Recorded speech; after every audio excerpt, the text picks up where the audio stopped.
Bonjour à tous, alors on a le plaisir de vous présenter au terme de ces 50 heures de hackathon le projet Cénométrie, un projet qui vise à combiner du machine learning et de l'exploitation de données patients. Alors Cénométrie, l'objectif c'était de travailler sur les données d'aujourd'hui, les données dormantes qui existent dans les hôpitaux, des données textuelles qui sont extraordinairement riches d'informations et qu'on va exploiter grâce aux nouvelles techniques d'analyse, grâce au big data pour proposer des aides à la décision thérapeutique, data-driven, donc basées sur les données. Alors pourquoi le cancer du sein? Parce que ça reste la première cause de mortalité chez la femme, le premier cancer chez la femme, et pendant ce hackathon, 60 femmes sont décédées de cancer du sein, donc un problème extrêmement important.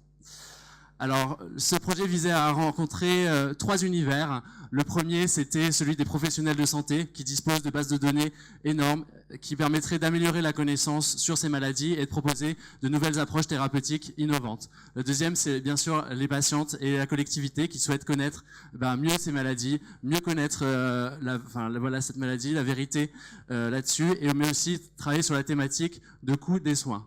Et enfin, nous, les data scientists, qui voulons utiliser ces nouvelles méthodes, la data science, pour aider à la connaissance de ces maladies.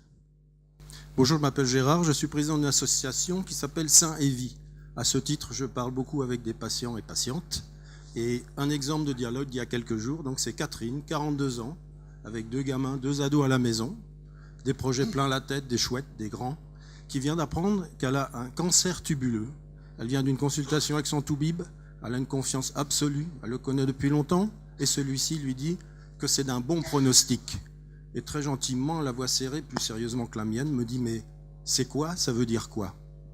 Alors l'objectif de Cénométrie, c'est de pouvoir appuyer les propos du clinicien par des études statistiques qui permettent justement d'avoir des choses extrêmement concrètes, extrêmement réelles à proposer à cette patiente et lui dire par exemple que quand on dit que les cancers tubuleux ont un bon pronostic, ça veut dire concrètement que 99,5% de ces maladies ne présentent pas de récidive et pas de métastase dans 100% des cas.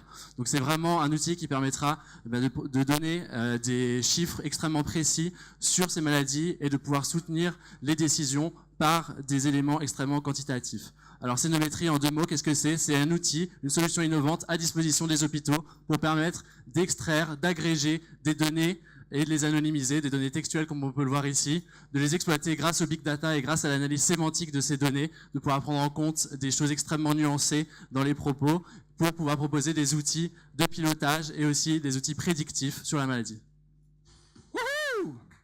Ah non, c'est pas terminé, désolé. Pas terminé. Donc nous avons développé pendant ce hackathon une petite interface visuelle qui peut servir donc un peu de tableau de bord pour les médecins.